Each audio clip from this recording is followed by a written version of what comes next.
something happens and suddenly you can't see the thing the way you did anymore. And when you now see it in a different light, suddenly everything that follows, the choices you can make, the emotional reactions, all of that is completely different. And we begin to realize it's not the world that's the problem, it's my interpretation of the world that's the problem when there is a problem.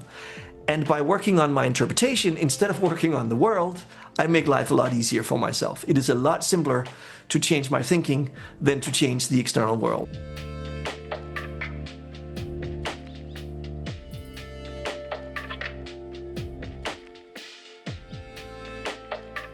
Okay, welcome, Ernest. Thank you. Happy to have you here. We've known each other for quite some years now. I thought I want to just start with the sort of the amusing story of how I encountered you the first time. Okay. That I've told you, but I don't know if you remember. Now that you mention it, I vaguely remember. I vaguely remember it, but I'm looking forward to hearing it again. Yeah. So the first time I encountered you was on a podcast made by a friend of mine, and he was interviewing this guy who I found quite interesting, and he was talking about a lot of stuff that I sort of was like, oh, this is stuff I'm into. And the more I was listening to it, the more annoyed I got with this random guy in the podcast saying all the stuff that I would have wanted to say. So it's like, why am I not the one being interviewed, talking about presence and connection and all of this? And then I, after listening to this and being sufficiently annoyed, I looked you up, and it turned out that you're the author of a book on presence that I read like 25 years ago, I guess. And that deeply inspired me. So I was like, oh, okay, these are maybe not exactly my own ideas. Right. And then, I wrote you and invited you to maybe try out circling, and then we started actually hanging out once in a while. Yes. Yeah. Well, but anyways, that's my intro story to you. Could you maybe give your own sort of, how did you come to be the human being you are today? Yeah, nice. Good to hear it again. Yes.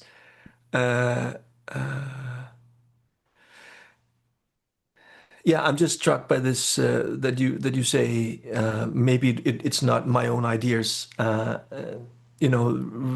think I have the same thing. I imagine I've invented all the clever thoughts I have, and in reality, probably I've just read it in some book that was inspiring at some point, and then I've sort of it's grown into my own stuff. And there's a beauty in that handing down or passing on through the generations and centuries these things that inspire. So thank you for that. That's very sweet. Yeah. Well, how did I become this person I am? That's a really interesting question. I think that's a big one, but I can say a little. Let's make it a slightly biographical, and then I can add internal perspectives to it. I think the book is a pretty good sort of point of departure. I grew up, had a pretty normal childhood, all of that stuff with the random sort of issues that you have when you have parents and you're a child. But from the very start, I had a huge interest in philosophy and and religion and spirituality and psychology and the human. What is this human thing, and how can we do it well? I would say that was a deep fascination of mine, and so while I was studying, even in school, I would be hypnotizing my friends because I've read that in a book somewhere, and I would be exploring all these different modalities and having a lot of fun with that. And then I got a university degree at some point in fields that were not directly related to this. I'm a dramaturg with some multimedia stuff on top and some arts history. but along the way, I was very involved in, yeah, I was running a center in Aarhus where I was living, like a volunteer-based New Age center with all kinds of talks and lectures and workshops and courses and stuff. And I was just getting so much, like I knew so much. I had like a gigantic head full of knowledge about everything, and most of it completely irrelevant, like the structure of the people who lived in Atlantis and astrology and cheromantics and all the new age stuff, along with some pretty good psychology and philosophy and stuff. Um, and at one point, I was like, I know so much. How much of this do I actually know to be true, and how much is just speculation? And this longing in me came up. I want to figure out what is true and what is useful, and what is just knowledge for the sake of knowledge and for fantasy, just enjoying the fantasy of past lives and all this stuff. And as I started that journey, that was what ended up being that book, because what I realized along the way, what I realized along the way was, what I concluded was, being present is the essence of what's human and what's useful, and it's sort of, that's where it all comes together. And in my own thinking, I've always been writing when I was sort of thinking and philosophizing. And so I started writing my thoughts there, and gradually they became pretty structured and pretty clever. And I realized, oh, there might be a book here. So I contacted a publisher in Denmark, and they were very interested. And I realized, oh, wow, this could actually be. And then I sort of finished it, and then it got published. And it was about being present, how to live in the now, and this was before Eckhart Tolle and before this whole presence revolution really hit, at least in Scandinavia and Northern Europe. So it felt very innovative, and at the same time, like it was just on the beginning of a wave of interest into this whole. Eckhart Tolle came out with his stuff, and it brought along this whole focus on that. So I got very lucky, and the book became a bestseller here in Denmark. And I realized, oh, I can actually build a business based on this. At the time, at this point, I was working as an IT consultant, which was like I had a year and a half in corporate life, with part of it being on paternity leave with my kid. And I realized this is not the life for me. Like corporate work, sitting in an office, in a big office with other people and doing interaction design, was just like, that is not for me.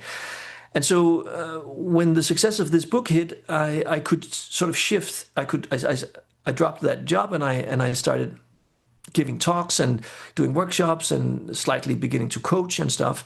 And then it basically just grew from there. So I started my own company, The Art of Being Human.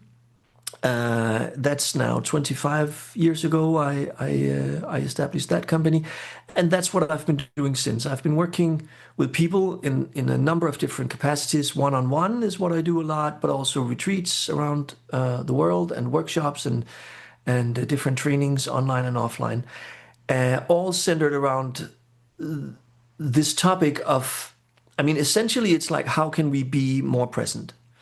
And through the years, I've picked up more and more different approaches and perspectives and tools and methods. And the core of my practice is the work of Byron Katie, which is a self-inquiry technique where you basically question your own beliefs and have them let go, so that you see through them and can open your mind more. And if you want, we can talk more about that. But that's been the journey. And along the way, I've published a few more books, and I've picked up a lot of tools. I'm an NLP master coach. I'm a certified facilitator for the work. I have like a hypnosis thing, kinesiology, yoga, I Ching, sort of a physical, a Chinese medicine training. So I have a bunch of different things, but they all come together in this process of inquiry, which I really believe is, that's the core of what I do. Supporting people in inquiring into their own into the structures of their own mind and heart.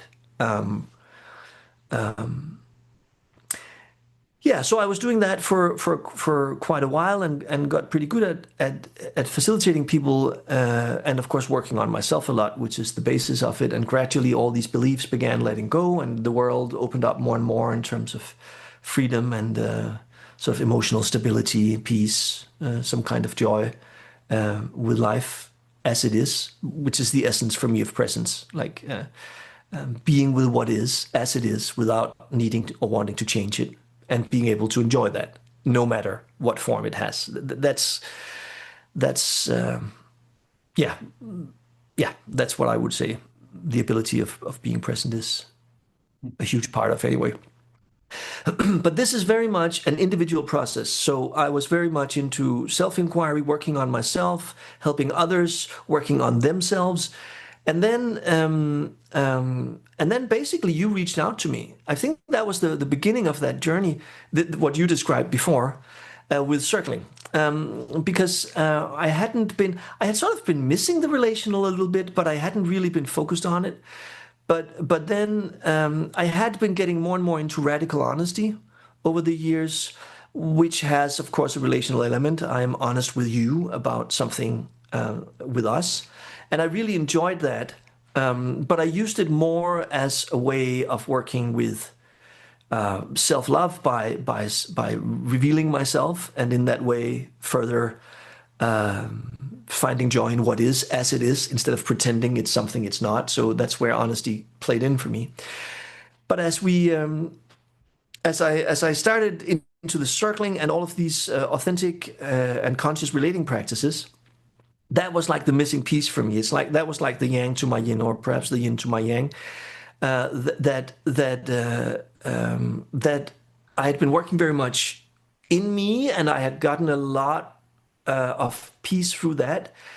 And then having the complementary of bringing that out into the relational, and exploring that field that is beyond me, not just always see it from, oh, it's all my projection, the world is my projection, and I need to work on the projector, but actually beginning to enjoy and explore the dynamics of the interplay of with others, which has then become an add-on to my practice for the last, I don't know, 10 years or so, which has felt really important. And I feel that that has enriched the field. I still find inquiry to be the most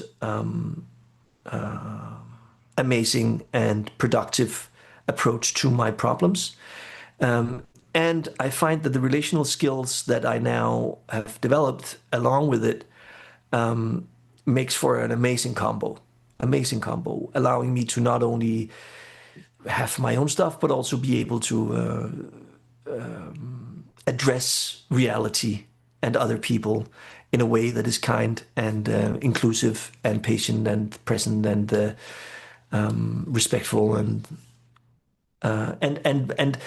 I would say it's also been both the radical honesty work, but also all the circling and the relating stuff about expressing, like finding the way to actually express, finding the language to express to others what I'm experiencing and what I would like perhaps to do in a different way, or what I apologize for having done, or being able to talk about these processes has also been an amazing add-on.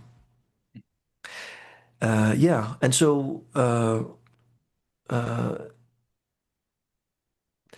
I suppose if the question is the person that I am, then I should land in who I am. So compared to where I was coming from, I find today that I am someone who is very much at peace most of the time. It takes a lot to upset me, I think. You really have to work hard, and even then it might be difficult.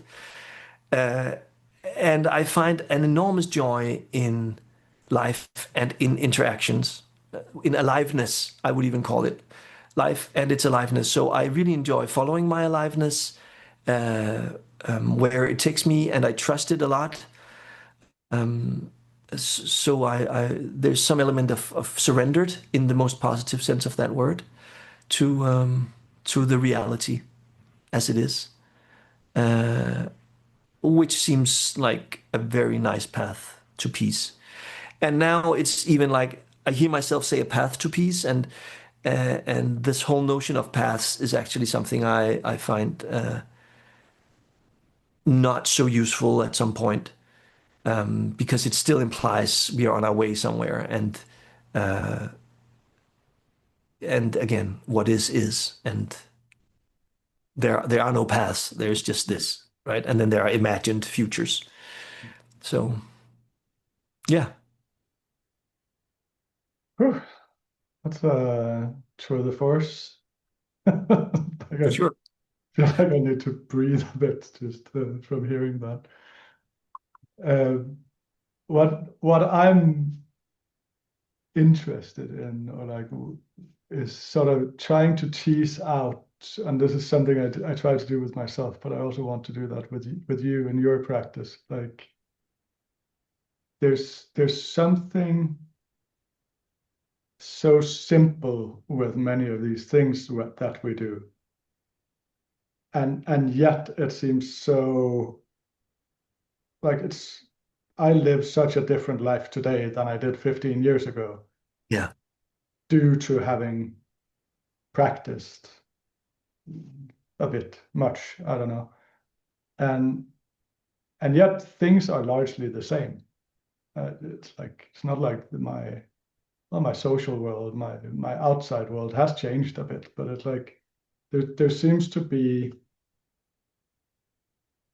such a transformation possible in these, for me, very sort of simple and pragmatic practices that I find quite different than, well, I guess what you started off from when you talked about your New Age center with the like, this is how the world really works, and this is the big story about how everything actually works that you didn't know, and it's like that stuff just never seems to really do much for me. But there's something with this, like, oh, just sit down, become a bit more still, notice what's going on a little bit more, or ask yourself a few questions about what's going on.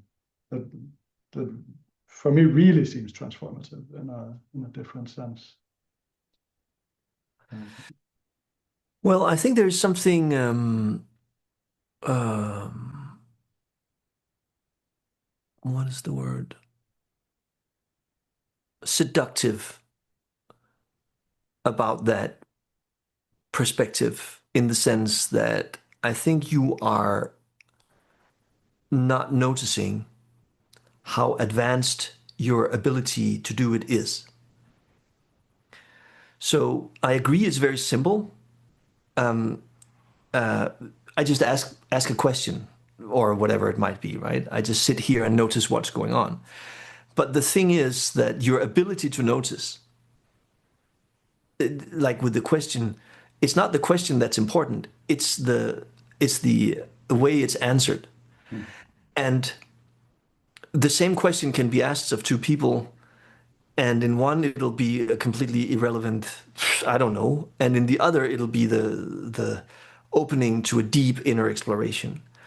So I think it's the we can use that image of the fertile ground where a seed can land. So an awareness on something, a little noticing in you is the seed, and in you that will land in a very fertile ground, and you can make a big exploration out of that and really realize nuances about what's going on in you, which for others, and I would probably judge it to be most people, would not have that impact. So yes, it's seductive to say, oh, these practices are just so easy and simple, anybody can do it. But no, it's it's like a dancer's movement through the room. I mean, anybody can walk through a room, but there's a big difference in how it's done depending on all that training that has gone ahead of it. So yes, I was with a client yesterday who had just read.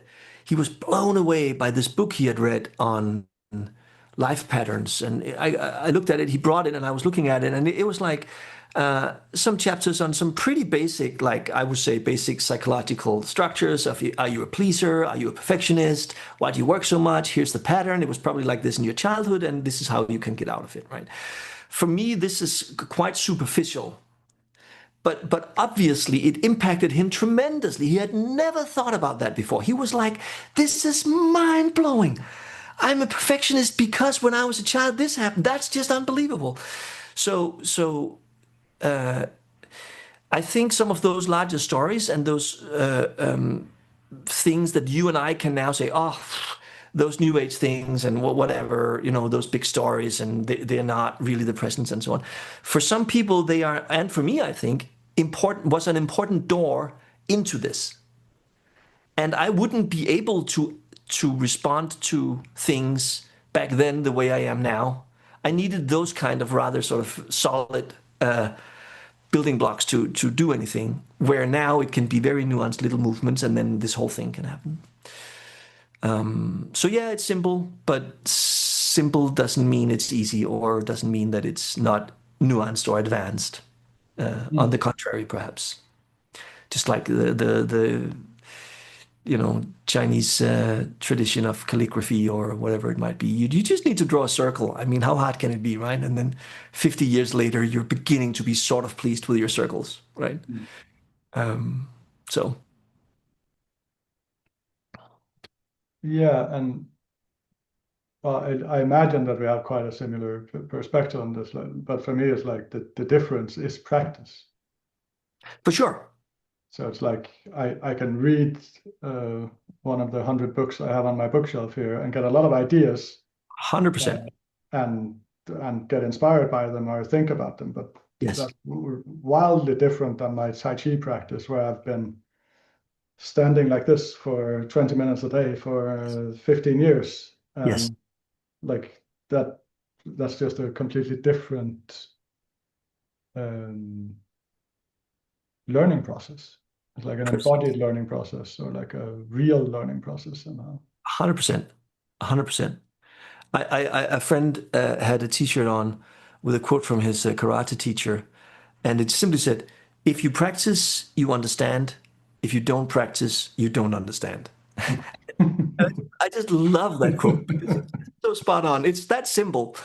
Uh, it's that simple. And if you don't practice, you just won't ever understand. I mean, you can know everything there is to know about tennis. If you've never held a tennis racket in your hand, it's just not going to do anything for you. You need to get on that field. So yeah, exactly. The practice of it. Um,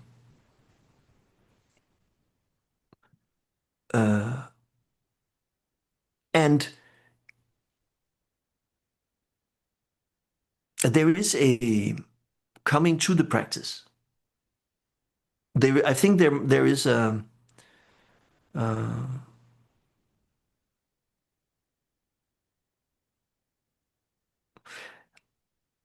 yeah, something needed that will eventually bring us to the actual practicing, because it's bitter medicine. To stand like this for 20 minutes is not so easy to do for most people. It's not just something you get up and do. If you do it, then it's perhaps through discipline and intense, like I'm gonna stand here, but that's obviously not the point.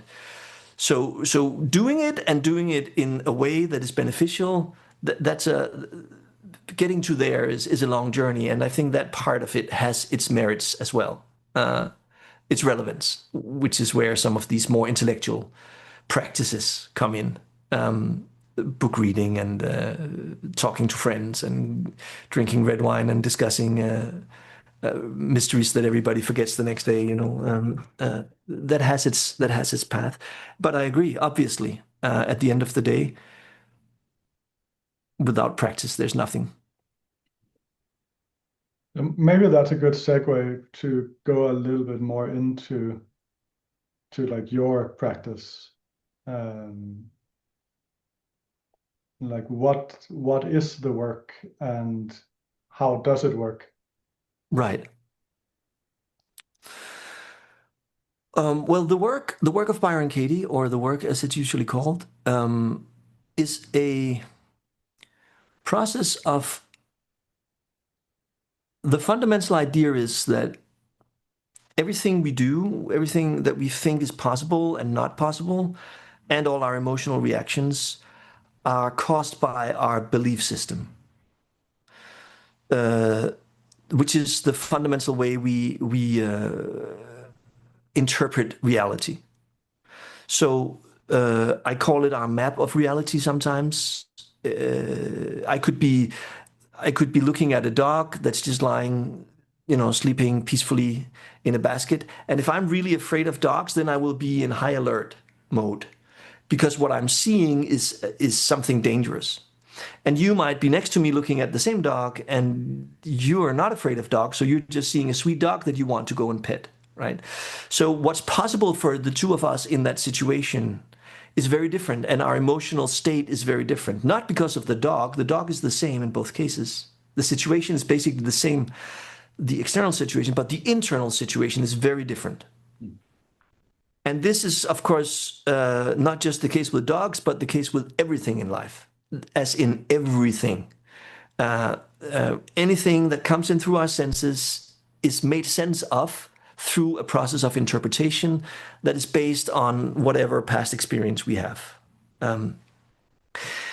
So the challenge there is that sometimes we have a bad experience, like not useful experience, experience that tells us the wrong thing about things, that the way you look in your face right now means that you're upset with me, or and if you're upset with me, it means I should be very afraid, and it certainly means I have to say yes to whatever you suggest. I cannot possibly say no, because then you will freak out and you will beat me up, or whatever my inner story is. And that would then make me say yes to something when my honest response is actually a no, for example. So the work of Byron Katie is about identifying, starting out in a situation where something wasn't working for you, either because you had a stressful reaction of some sort, any kind of so-called negative emotion or uncomfortable emotion, or some kind of reaction that was counterproductive. And you look at that, you start there, and then you say, okay, what was going on? Well, Peter was saying, do you want to go party on Friday? Right? That was all that happened. And then I got completely, out of balance, and I couldn't, and I got stressed and all kinds of stuff. Okay, so what was happening when Peter said that? What was happening in you? That's the important question. How were you interpreting that situation? So the work of Byron Katie is we identify what it is we're believing, and then we explore that element, that part of our map or of our belief system, through a series of questions. There's a structure. There's like a series of meditations that each have like their own theme, but you explore freely within them. But it's basically, is it true, this thing that I believe? How do I react? What happens when I believe it's true? What would it be like not to believe it was true? And then a very beautiful thing, the so-called turnarounds, where we find the opposite statement. I'm in danger, so the opposite would be I'm safe, for example. And then we try to find examples of how that is equally true in the situation, or maybe even more true. And what that does is it shifts something inside of us. And it's a very, very, like, sometimes deeply somatic experience of just like something happens and suddenly you can't see the thing the way you did anymore. And when you now see it in a different light, suddenly everything that follows, the choices you can make, the emotional reactions, all of that is completely different. And we begin to realize it's not the world that's the problem. It's my interpretation of the world that's the problem when there is a problem. And by working on my interpretation, instead of working on the world, I make life a lot easier for myself. It is a lot simpler to change my thinking than to change the external world and make it not rain when it's raining, or make people do different than they're doing, or, whatever it might be. So that's the practice. So it's an self-inquiry, it's an inner exploration of my own internal landscape in specific situations. And what we find when we do that is that these reactions we have in certain situations go across the board. So the reaction I have when you say, shouldn't we go party on Friday, is also the same thing gets activated in a lot of other situations. But by simply working and staying close to this one specific situation and using that as the door, I get access to that structure, then it shifts. And when it shifts, it doesn't only shift in relation to you, it shifts in relation to all those other situations in my life, past and future, that suddenly are different for me, and suddenly I can act differently in the future.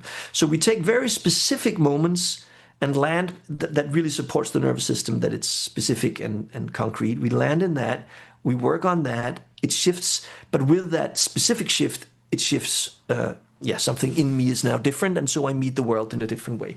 Change your thinking, change your life, or change your world. That's sort of and the catchphrase, let me say that as the last thing for the work, is who would you be without your story?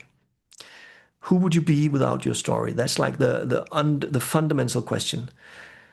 When you remove your stories about stuff, that's when you find freedom and movement. And ultimately, even I am just a story. Ernest, I have my own story about who I am, which limits me and gives me possibility. Who am I without that story? What's here? What's actually present?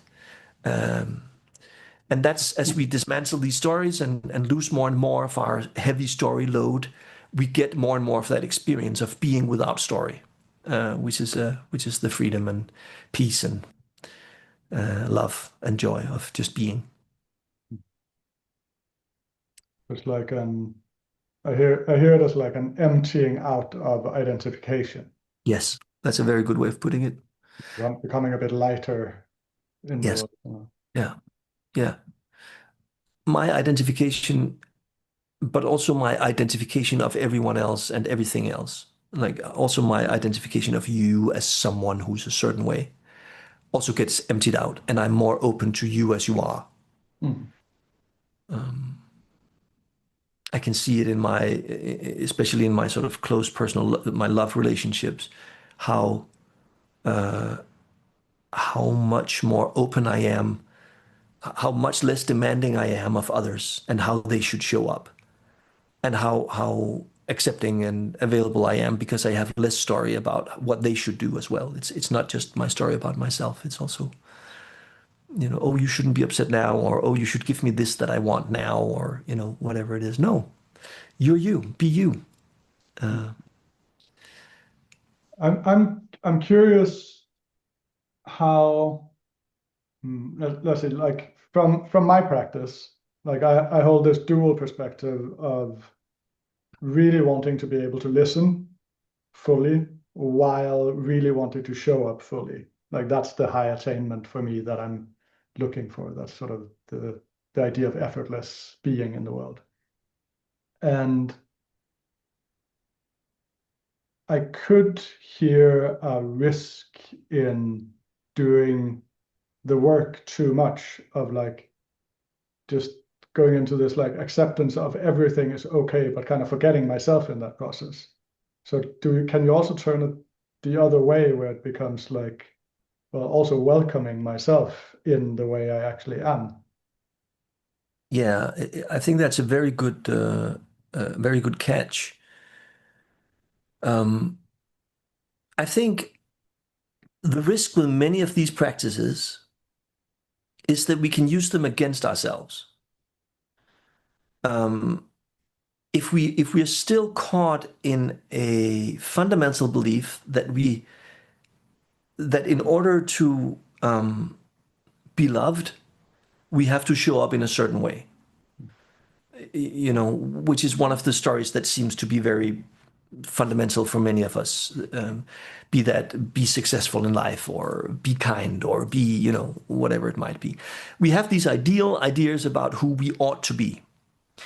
And we can use all of these practices to try to mold and shape ourselves into becoming that version of ourselves that we believe is the right version. That's the risk of, I call it self-improvement, right? The self-improvement project.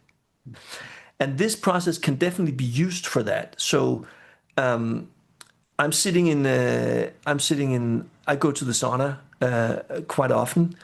And sometimes people are quite loud and talking, and I would like them to be more quiet.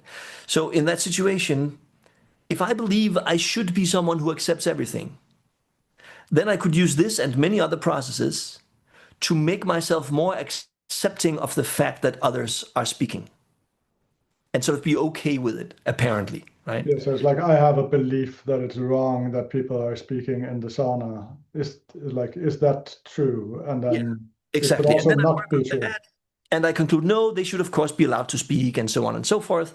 That's using it against myself to try to mold myself into becoming a better version of myself. And that goes with this and with so many other self-development tools, if we call them that. The healthier and more mature version of this is my natural reaction in this situation. What's true for me is to ask them to be quiet. So what I want to do is I want to look at what is stopping me from simply asking. Why am I not just saying, guys, would you quiet down a little, or could you take 10 minutes break, or could we just not talk in here, or something? That's the much more interesting exploration, because that's what sets me free to be me the way I am. Then once I have done that and I am free to say whatever is true for me, then maybe it begins to show up for me, and perhaps it isn't that big a problem. Maybe it could be okay to have them talk and I can find another solution or whatever. Maybe they should be free too, and so on.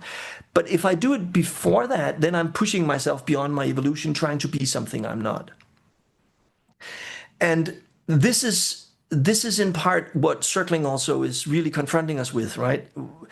There is this thing that I want to do or say, I can feel it rising in me, but then I have all these things come in and tell me, no, you can't say that, or you can't do that, or it's impolite, or it's not, this person has to finish, they're in their process, or, all these stories we can have that stops us.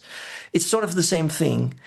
It's just a different approach. You could say in circling, it's the very practically oriented. You get to sit there and feel the discomfort of not speaking up, and let after be your teacher and realize how painful it was that you didn't do it and see the pattern. That's like a practical approach. And this other approach is more like, okay, I go back, I look at that situation in my mind, and I'm like, why didn't I speak up? And then I work, but it's the same thing I work on. It's just one is more internal and the other is more practical. And this is one of the reasons why I love this combo of the relational work and this inner work. If I only do, we could make it simple and say this circling approach to solving this problem in me, that I don't speak up, that I don't show up, it can be a pretty rough ride. It feels really nice to be able to support it with a kind process that says, oh, Ernest, sweetheart, what is it you're believing here? You really thought that she needed time for her process, or that they would laugh at you like they did when you were a child, or, let's look at that. They would laugh at you if you said that thing. Is that actually true? And then let's go. And then I come to my circling practice, and then I get to experiment with it directly. I suddenly realize now I'm free. I suddenly say it. And then there is a backlash, and then I'm like, oh shit, I shouldn't have said it, and then I can go back, and that's why I call it the yin and the yang, the internal work and the external experimentation. I really, for me, that combination really works well. And yes, it is definitely the case that it can be used, especially if you only do one, it can be used against you. To perfect ourselves. So I have this distinction between the self-improvement project and the self-discovery. And my tagline is self-love through self-discovery, because we try to improve ourselves so that we can become lovable, but it's a constant. What we are actually doing when we try to improve something about ourselves, we are subtly saying, I'm not good enough as I am, I must be improved, which is self-aggression, right? So but with self-discovery, all I ever find when I really discover what's going on in me, I find the sweetest, most innocent, even my worst behaviors, they come from the best intention. They really do. Sometimes to protect myself, and it can come out, but it's a positive intention. And I don't have to improve it. I just have to discover, okay, that's my intention. And the way I'm trying to execute it is not very good. So maybe I can find a better way of executing that intention. But when I try to improve it, then it's like putting something on top of something that's already really tight. And then I try to tighten it in another direction. Like if we take a physical metaphor, if I'm too lean forward, then I use muscle to straighten my back, but it's just going to be this terrible double thing, right? Instead of releasing whatever it is that pulls me this way, then I will naturally rise and be straight, because that's what my body will naturally do if I let it, if I don't pull it and push it. So for me, this process of the work is releasing some of all that tightness, and then the process of relational practices, circling and other things, is where I get to test out my body, my new position in the world. And that feels like a really kind approach to me. Yeah. Yeah, cool. I haven't actually had this thought before. I haven't played that much with the work. No. I had this, like, why don't we do circling events or surrender leadership events and then give people worksheets afterwards? And Yeah. just go like, well, did you experience a few things here that you might actually want to inquire a bit into, and then do that at night, and then we go back to the group practice afterwards. Like I think that would be amazing, because there are so many triggers. I mean, that's really what, especially surrender leadership, like the full open version of this, just triggers so many things and activates so much stuff in these micro moments. You can use hours to explore those 10 seconds of interaction with someone, and there's so much material there, and you get the benefit of immediately experiencing the freedom, for example, the next day. I think that's a really beautiful idea. Yeah, should do that sometime. Yeah. I'm curious with this sort of nitty-gritty of it. Like, how do you know? Like, if you were not you, but if you were speaking to someone who is new to this, Yeah. How do you know whether you're in the self-improvement project or you're actually looking at a potential to, I would say, liberate yourself? Yeah. Like, what is what? How do you? It's really I mean, that's the benefit of having a lot of experience. It's just like so many other things. I just cannot put a rule up around that. And I would say I think ultimately it's a sense you have based on your approach to yourself. It's like I can feel when my clients are doing something that's aggressive to themselves, because I can feel how it would feel for me.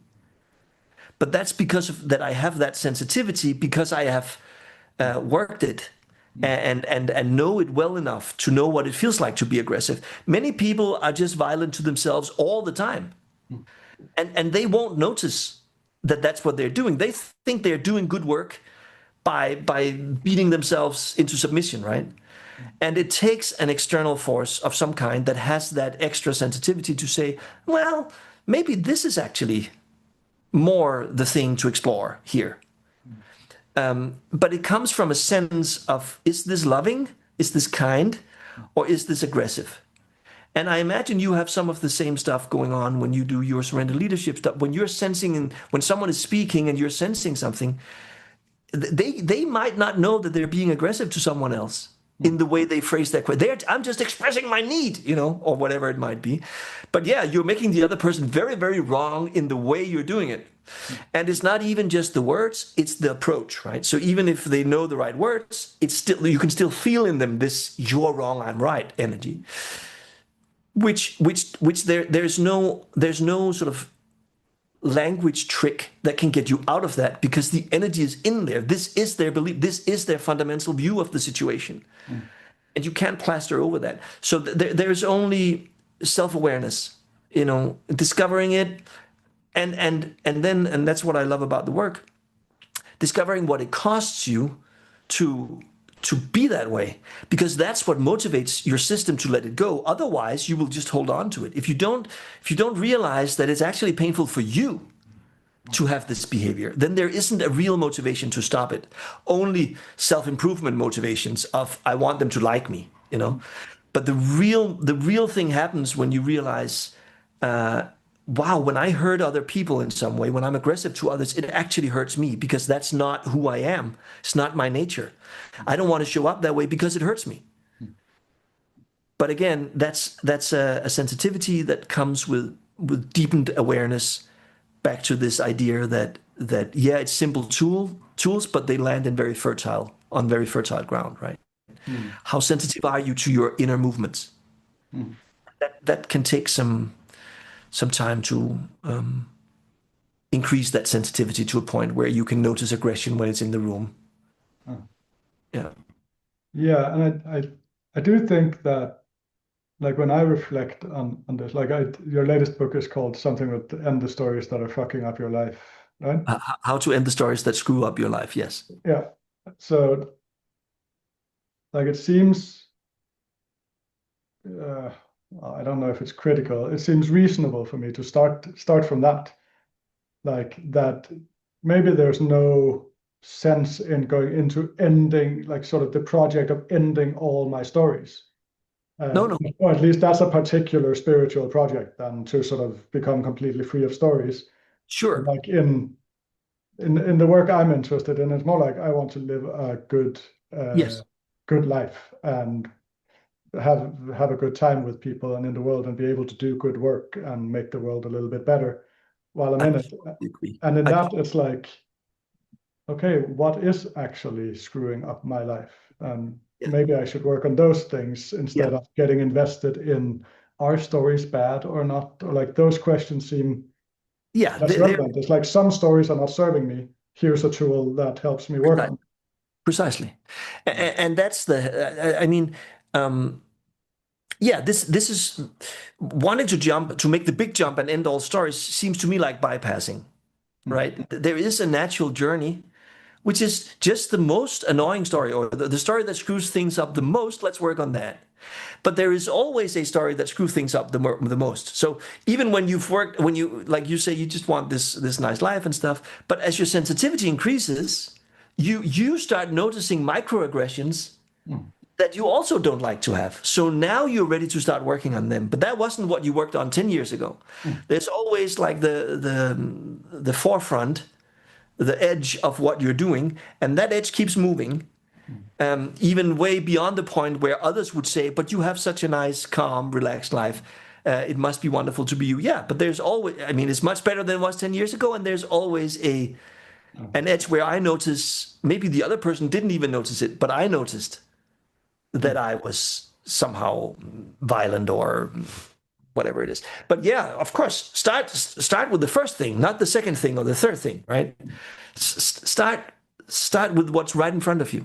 Yeah, and also start with the actual thing and not with the idea of the thing. I think, like, that's what I'm kind of pointing to. In I that way find as that well. all of these practices can, well, you called it bypassing now, Yeah. but it can easily go into, like, oh yeah, but what's the real reason to do this? And then I'm in, like, okay, I'm ending all my stories, and then Yeah. that becomes kind of a project, and Yes. you're out of the practice Yes. of actually doing the thing.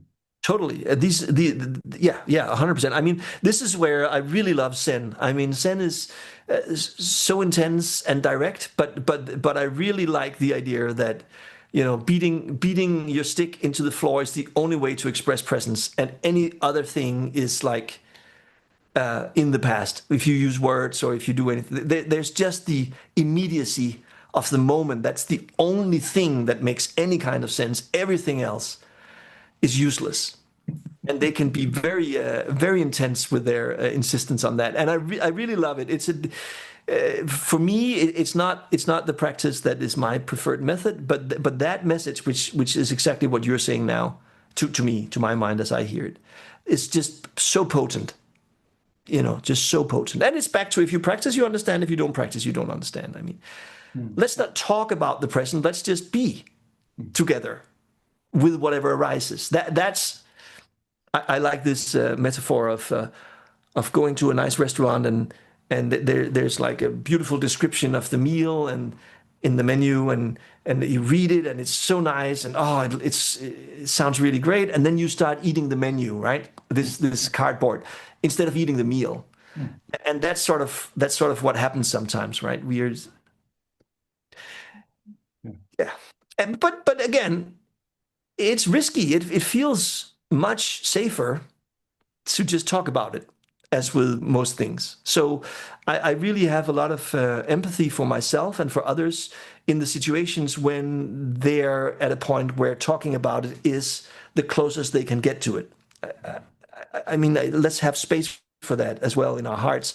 And yeah, I would agree that at the end of the day, the the joy increases the more practical we get with our stuff. Hmm. Yeah, something like integrating it into my being or my Yeah, doing in the world. It's like yeah, I increasingly get this frame of, I don't know, karma, but not karma as like past lives and all of that, but just my doing, yes, yeah, and getting more and more aware of my doing. And when yeah, I do, you talk about your practice, that also seems to be at the core of it. That yeah, starting to notice that my beliefs, which guide my doing, yes, are actually not very good for what I want to have happen to me or in the world, or what I want to, precisely. how I Yeah, want to be with others. yeah, yeah. I do have this. I remember I did a practice at my body therapy school that where we were supposed to talk about how we identified with one of the deadly sins. Uh-huh. And then the practice was to talk about that a bit and then say something about what it does to our lives. But then the twist was that we should also say how it impacts the people we love. Uh-huh. And that Nice.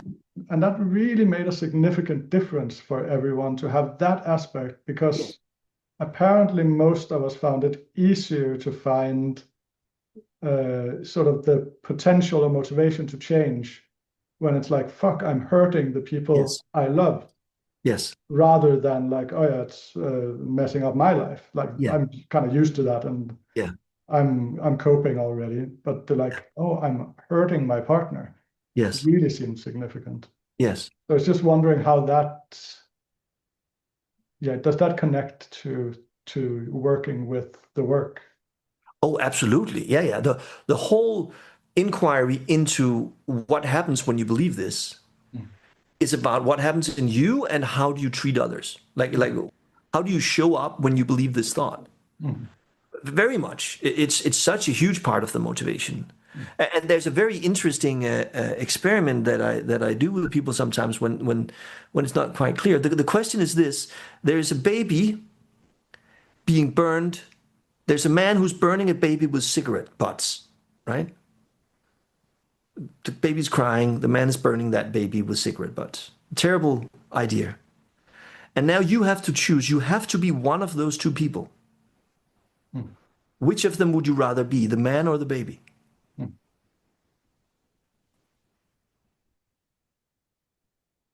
Yeah, that's intense. It's like but for me, it's like impossible to step into being the one that hurts Exactly. in that picture. And I imagine that would be true for most people. I've never heard anyone say other than I would want to be the baby. Mm, And that tells us something about our nature. mm, And thus also what you're talking about now, the motivation. Yes, at the end of the day, we are love. Whatever that word means, that's what we are, and kindness.